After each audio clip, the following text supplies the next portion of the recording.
Oi, pessoal, tudo bem? Hoje a gente vai falar um pouco sobre poder executivo, poder legislativo e poder judiciário. Quem fala com vocês aqui é a professora Bárbara Michelini. Eu vou dar hoje noções gerais a respeito desses três poderes, que na verdade são três funções que pertencem ao poder político, né? Então vamos lá? Quais são as funções estatais, então, do poder político? Nós temos a função administrativa, a função legislativa e a função jurisdicional. A função administrativa, ela é tipicamente exercida pelo Poder Executivo, que no caso da União é o Presidente da República, que exerce basicamente duas funções. Ele é chefe de Estado e ele é chefe de governo. Enquanto chefe de Estado, ele é responsável por representar a República Federativa do Brasil, principalmente no exterior, né? Como chefe de Estado, ele representa o Brasil no exterior. E como chefe de governo, a função dele é administrar, né? Governar. A função legislativa, ela é tipicamente exercida pelo Poder Legislativo. No âmbito da União, nós temos o Congresso Nacional, que ele é bicameral e ele é formado pela Câmara dos Deputados e pelo Senado Federal. As funções básicas dele são legislar e fiscalizar as contas do Executivo. E nós temos a função jurisdicional, que é exercida pelo Poder Judiciário e que tem como função primordial a função de julgar, né? O Poder Executivo no âmbito da União, ele é exercido pelo Presidente da República, auxiliado pelos ministros de Estado. A eleição do Presidente da República importará a do Vice-Presidente com ele registrado. A eleição da Dilma importou também como vice a eleição do Temer, né? Substituirá o presidente, no caso de impedimento, e suceder-lhe-á no de vacância, né, no caso de vaga, o vice-presidente, que foi o que aconteceu também no caso da Dilma e do Temer. A Dilma sofreu impeachment e foi sucedida então pelo vice-presidente, que é o atual presidente da República, o Temer.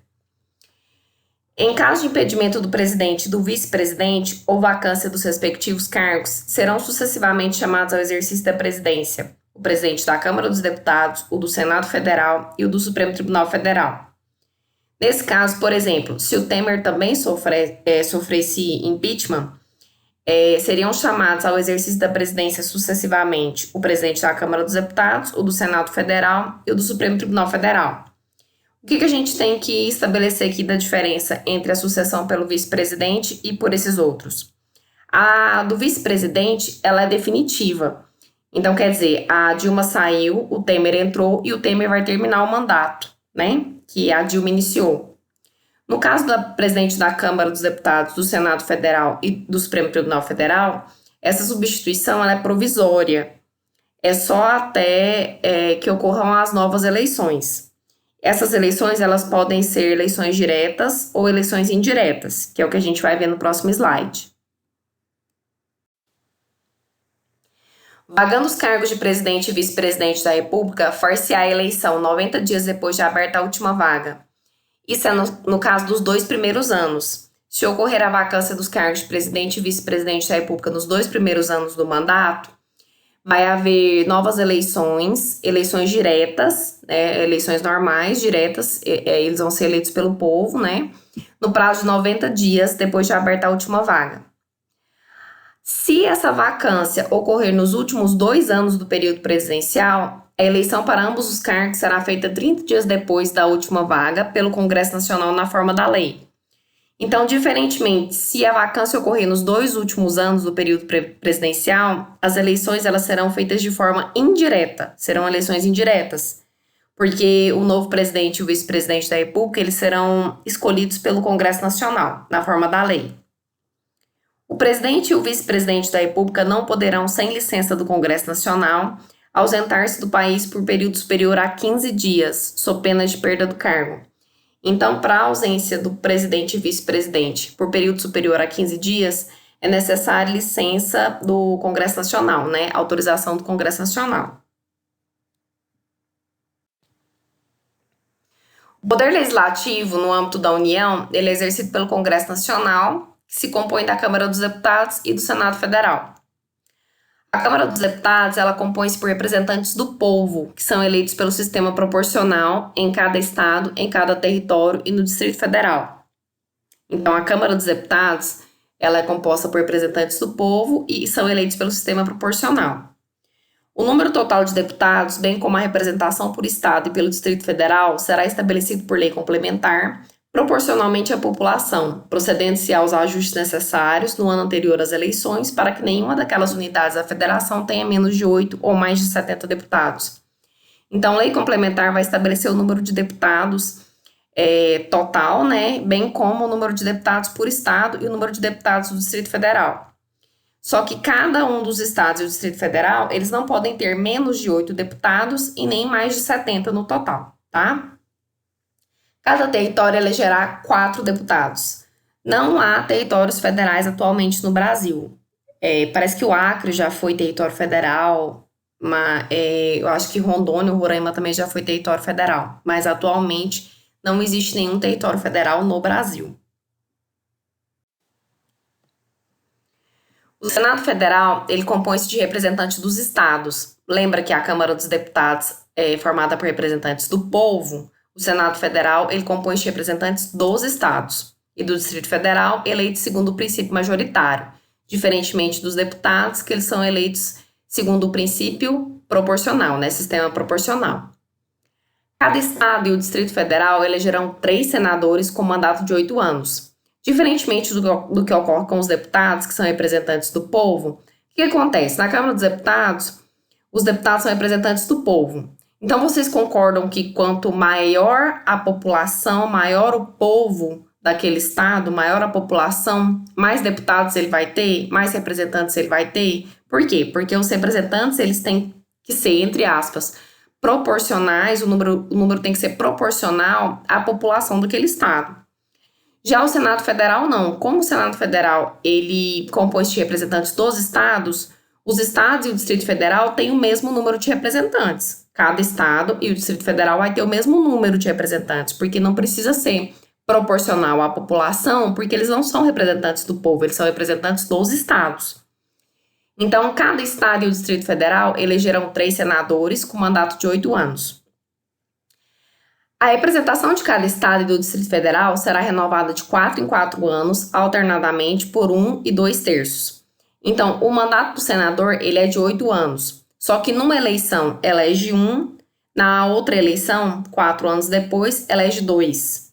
Depois, na próxima, elege 1 e na outra, elegem-se mais 2. Então, quer dizer, vai alternando. Cada eleição de 4 em 4 anos, elege-se um senador e na outra 2 senadores.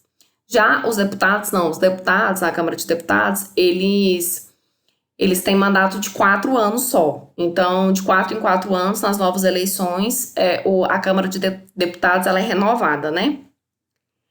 Cada senador será eleito com 2 suplentes. Compete privativamente à Câmara dos Deputados autorizar por 2/3 de seus membros a instauração de processo contra o presidente e o vice-presidente da República e os ministros de Estado. E compete privativamente ao Senado Federal processar e julgar o presidente e o vice-presidente da República nos crimes de responsabilidade, bem como os ministros de Estado e os comandantes da Marinha, do Exército e da Aeronáutica nos crimes da mesma natureza conexo com aqueles. O que é importante a gente saber disso aqui? Quem autoriza a instauração de processo contra o presidente da República é a Câmara dos Deputados. Mas quem processa e julga o presidente nos crimes de responsabilidade é o Senado Federal. E nos crimes comuns a gente vai ver mais pra frente, que é o Supremo Tribunal Federal. Então, quem autoriza a instauração do processo? Câmara dos Deputados. Quem processa e julga nos crimes de responsabilidade? Senado Federal. É importante a gente saber isso. Poder Judiciário.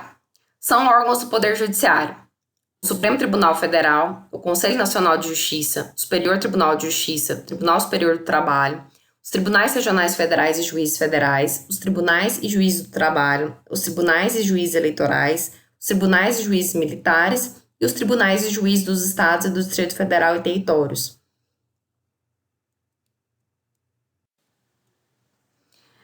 A imagem não ficou muito boa, mas aqui está esquematizado para vocês como é que é a organização do Poder Judiciário. Aqui vamos colocar como primeira instância, aqui embaixo, nesses quadradinhos. Nós temos, entre aspas, a primeira instância do Poder Judiciário, o primeiro grau.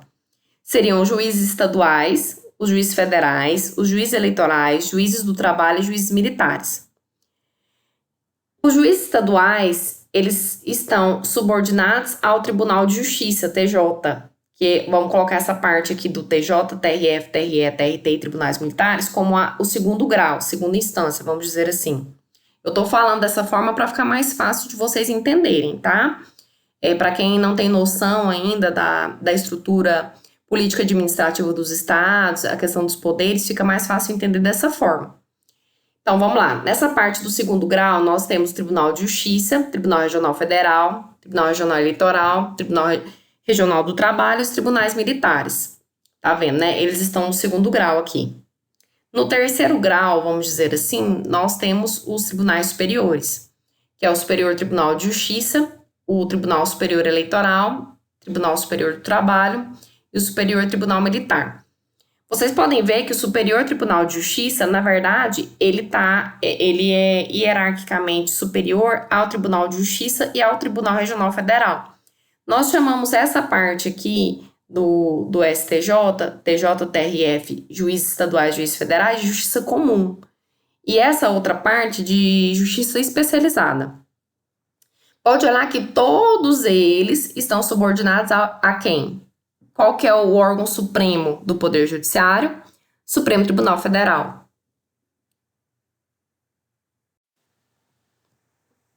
Os juízes, eles gozam das seguintes garantias: vitaliciedade, inamovibilidade, irredutibilidade e subsídio. A vitaliciedade no primeiro grau, ela só será adquirida após 2 anos de exercício, dependendo da perda do cargo, nesse período de deliberação do tribunal que o juiz estiver vinculado. Lembra lá que a gente viu na estrutura do Poder Judiciário? Por exemplo, juiz de direito está vinculado ao Tribunal de Justiça, juiz federal está vinculado ao Tribunal Regional Federal. E nos demais casos de sentença judicial transitada em julgado. Inamovibilidade, salvo por motivo de interesse público, e irredutibilidade e subsídio. Aos juízes é vedado. O que é vedado? É o mesmo que proibido. Então, aos juízes é proibido exercer, ainda que em disponibilidade, outro cargo ou função, salvo uma de magistério. Então, no caso, ele pode ser professor. Receber a qualquer título ou pretexto custas ou participação em processo. Dedicar-se à atividade político-partidária. Receber a qualquer título ou pretexto auxílios ou contribuições de pessoas físicas, entidades públicas ou privadas, ressalvadas as exceções previstas em lei. E exercer advocacia, no juízo ou tribunal do qual se afastou antes de decorridos 3 anos do afastamento do cargo por aposentadoria ou exoneração. O Supremo Tribunal Federal, ele compõe-se de 11 ministros, escolhidos dentre cidadãos com mais de 35 e menos de 65 anos de idade, de notável saber jurídico e reputação ilibada. Compete ao Supremo Tribunal Federal, principalmente a guarda da Constituição, cabendo-lhe processar e julgar originariamente nas infrações penais comuns o presidente da República, o vice-presidente, os membros do Congresso Nacional, seus próprios ministros e o Procurador-Geral da República. Repito, lembra quem pode autorizar o processo contra o presidente da República? A Câmara de Deputados, que autoriza o processo. Se for crime de responsabilidade, quem vai processar e julgar vai ser o Senado Federal. E se for infração penal comum, quem vai processar e julgar vai ser o Supremo Tribunal Federal. Se você gostou do vídeo, inscreva-se no canal JP Jurispolis e dê também um like nesse vídeo. Bons estudos, galera, e eu espero ter ajudado.